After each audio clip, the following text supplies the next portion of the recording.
Charming? Bakit nandito ka? Tita Inoy, tulungan niyo po ako. Ayoko na dito. Gusto ko na po makita tunay kong nanay. Hanapin po natin si Tita Aleli.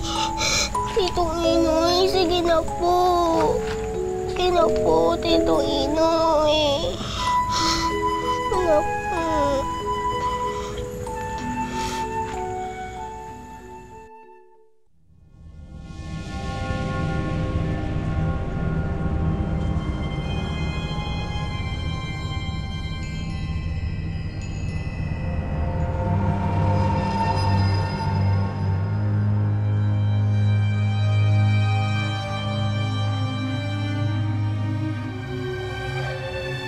Dahil sa'yo, muntik nang masira reputasyon ko kay Doña Amparo. Siguro naman ngayon, bubura na kita sa mundo.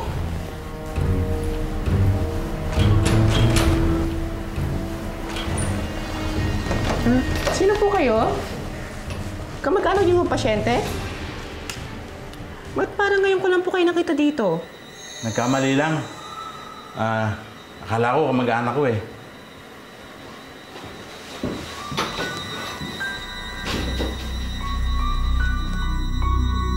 Sige na po, Tito Inoy. Ngayon lang po ako maglalambing sa inyo.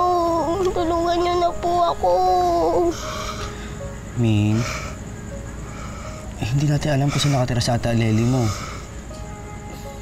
Paano natin siya hanapin? Kahit saan, basta hahanapin natin siya. Ming, may hirap yung gusto mo mangyari.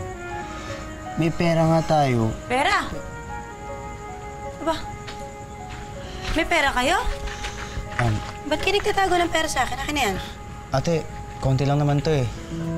Napadala na po namin sa... Wala akong pakialam kung magkano yan. Basta magbigay ng pera sa akin.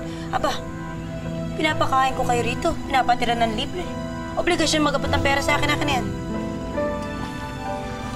O ikaw, Charming, ha? Bukas na bukas, babalik ka sa pabrika. Ngayon, alam mo na hindi ka namin kaano-ano, sus, kailangan mo na magbanat ng buto. Teka, ate. Di ba sabi ni Kuya Ronald? Ano? Ayaw niya papasukin si Charming dun eh. Wala na pa si Kuya Ronald mo dito, ah. Ako nagpapatakbo dito, di ba? Kaya't bukas na bukas, papasok ka. Naintindihan? Hindi, paano po pag dumating si Tita Aleli, hindi ko po ba tatanong kung sino totoo? Huwag ka na maraming satsat pa, ha? Basta bukas papasok ka. Kung hindi, kakalad ka rin kita, papasok ng pabrika. Kilala mo ko, Charming. Lahat na sinasabi ko, tinutupad ko. Swerte pala kayo sa loto, ha? Taya lang, ha? Ito.